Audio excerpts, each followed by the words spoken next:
Now let's talk about the golden child, almost the opposite role to what the scapegoated child experiences.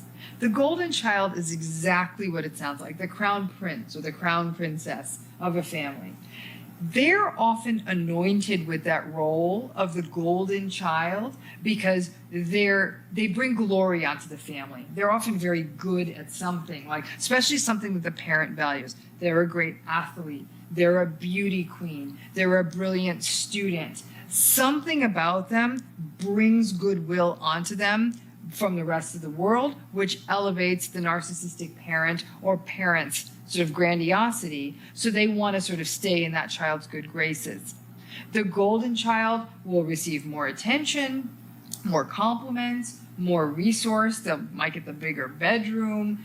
There'll be the bigger pictures of them on the mantle at home. It's pretty clear who they are. The golden child was sort of like a nascent or a hidden narcissist, sort of in the making. They may actually think they deserve all this adulation and celebrate that role, and in fact, may be a real participant in scapegoating a scapegoated sibling. However, in some cases, it's really, really challenging for the golden child, especially if they have siblings. They may sometimes feel a sense of survivor guilt. They may appreciate the fact that they're somehow protected or getting this adulation. Any child would. Children love praise. But in the same breath, they're able to see that their other siblings are not only not getting nearly as much, some of their siblings may be suffering. There also may be a pressure on the golden child that in some ways it almost feels like they're the only one who can reason or talk to or get to the narcissistic parent.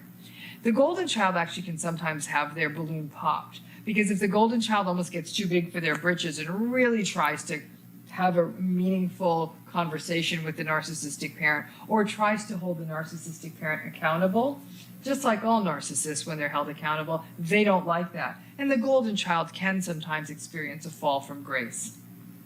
Golden children may actually grow up and go on to be rather successful adults. And that's where it gets very interesting.